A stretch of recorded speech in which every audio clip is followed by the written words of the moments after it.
हाँ, देखिए आज एक नया लेसन प्रत्यावर्ती धारा अल्टरनेटिंग करंट, इसका एक पाठ है आयताकार कुंडली से उत्पन्न विद्युत वाहक बल। आयताकार कुंडली हो या वृत्ताकार कुंडली, उससे कैसे विद्युत वाहक बल उत्पन्न होता है ये हम आपको समझा रहे हैं। तो एक जो आयताकार कुंडली है जो चुंबकीय क्षेत्र में रखी है, इस कुंडली को दक्षिण दिशा में घुमाया जा रहा है, जिससे इसके चुंबकीय फलक में परिवर्तन होता है और प्रेरित विद्युत वाहक बल उत्पन्न होता है। प्रेरित विद्युत वाहक बल से प्रेरित धारा उत्पन्न होती है। माना कि एक कुंडली,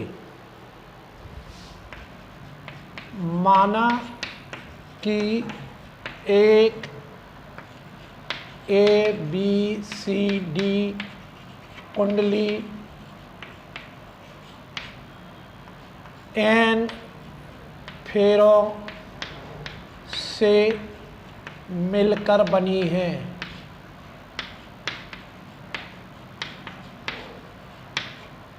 इसे ओमेगा कोणीय वेग से घुमाया जा रहा है।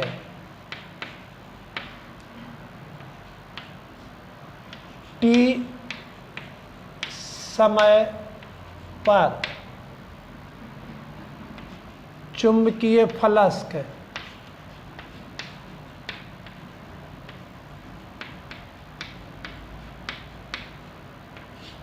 देखिए, T समय पर चुंबकीय फलक, इसका क्या होगा चुंबकीय फलक, इसको समझाने के लिए हम देखते हैं ये कुंडली है, समझे। एक कुंडली को ऐसे घुमाया जा रहा है।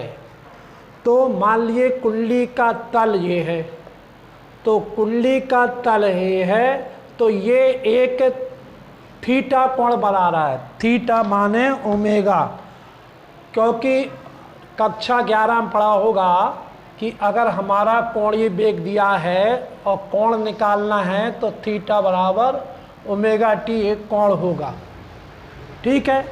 तो अब ये मान लीजिए थीटा कोण बना रहा है, तो इसका अविलंब, किसका, कुंडली के तल का अविलंब का B का चुंबकीय T पर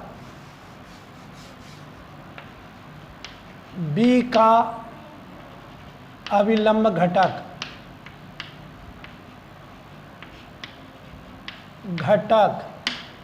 क्या हो गया, चूंकि आधार है तो B cos ओमेगा T होगा।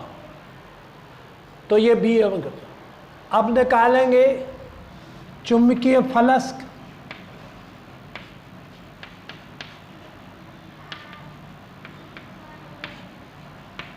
चुंबकीय फलक फाई बराबर सूत्र था B इंटू A कुंडली के आयताकार कुंडली का क्षेत्रफल है और B ये है, B into A, B cos omega T into A, B A cos omega T, ये चुंबकीय फ्लक्स फाई होगा।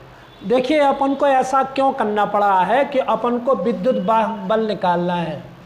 E बराबर क्या होता है, minus N d phi upon d t. अपन को फाई निकालना पड़ेगा, पहले फाई निकाल लिया।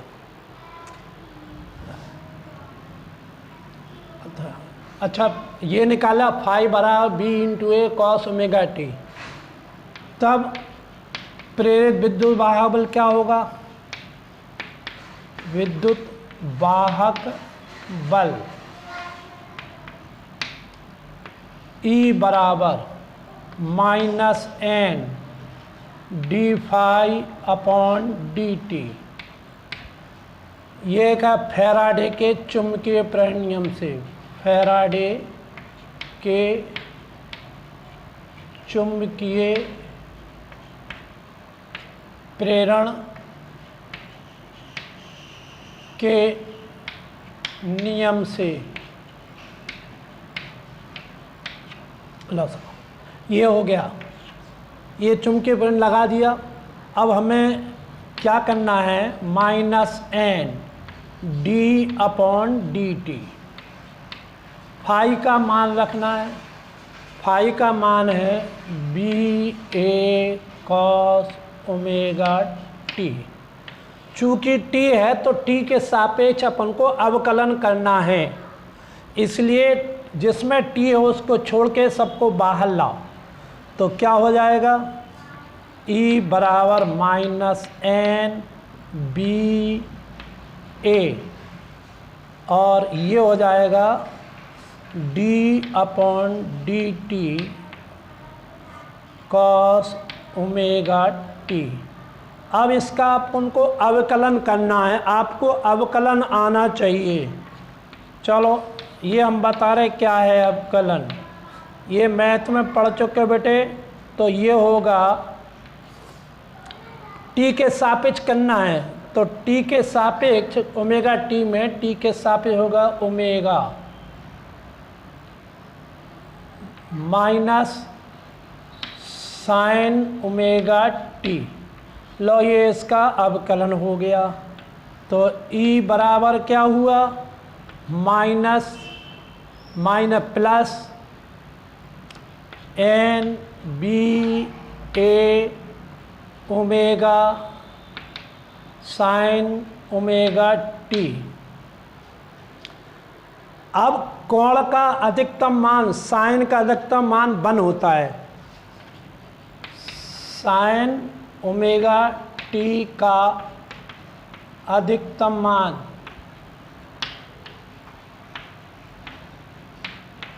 मान 1 होता है।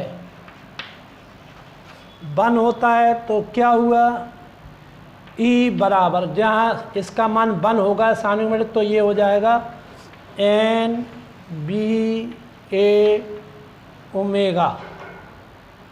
ठीक है, माना कि अधिकतम मान E का अधिकतम मान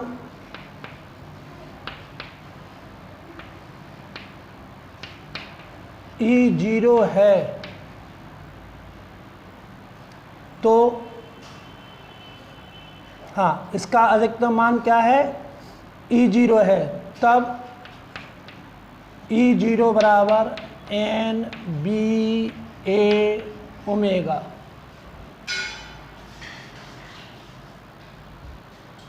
तब E बराबर क्या होगा, E बराबर इसका मान रख दिया हमने E0 साइन ओमेगा t। तो ये हमारा प्रेरित विद्युत वाहक बल का एक समीकरण आ जाएगा। यदि प्रेरित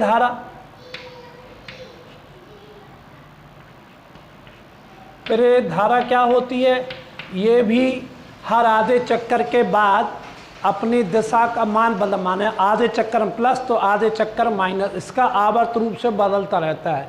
इसलिए ये प्रेरित धारा का सूत्र भी इसी प्रकार होगा, I बराबर I0 साइन ओमेगा t। अच्छा, इसका विभवांतर, प्रेरित विभवांतर क्या होगा, विभवांतर B बराबर B0 साइन ओमेगा t। ये कोई भी सूत्र आया तो ये जो है समीकरण हैं, ये विद्युत वाहक बल का, ये प्रेरित धारा का और प्रेरित विभवांतर का सूत्र है। ठीक है। अच्छा, ये इसके मान कैसे बदलते रहते हैं ये देखिए। यदि हम रखें ये घुमा कोण,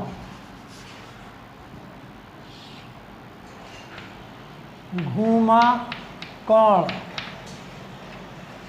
और ये रखें ई का मान।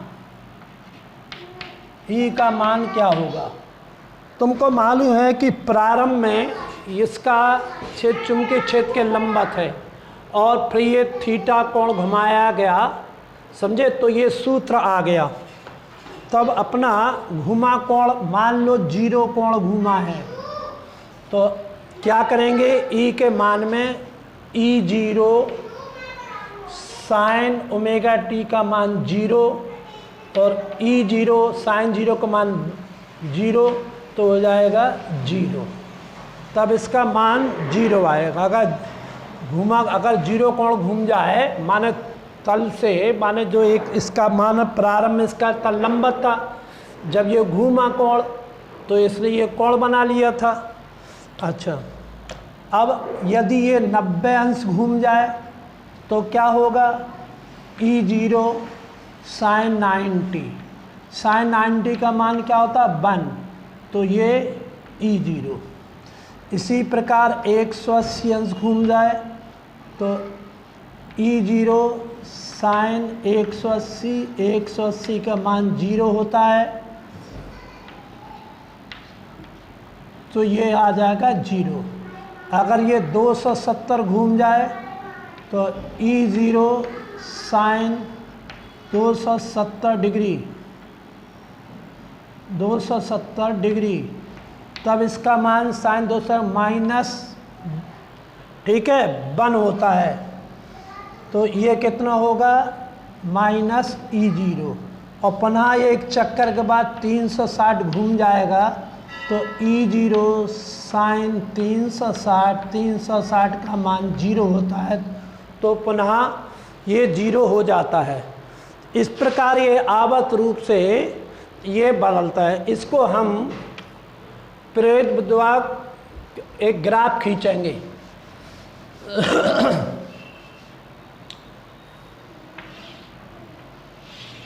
जो 0 है, ये आवर्त रूप से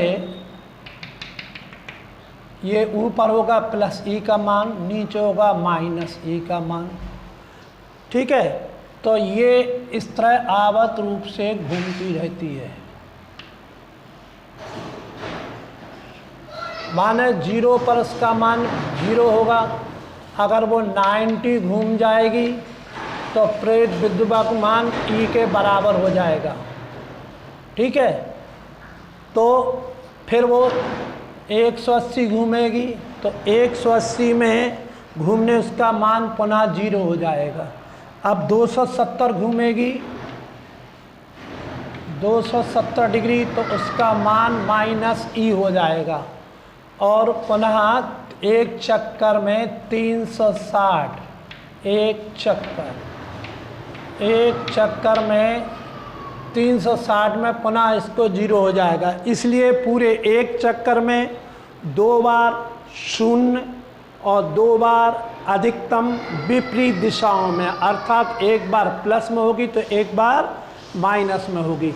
इस प्रकार ये जो है आयता कुंडली से उत्पन्न विद्युत वाहक बल का समीकरण ज्ञात कर सकते हैं।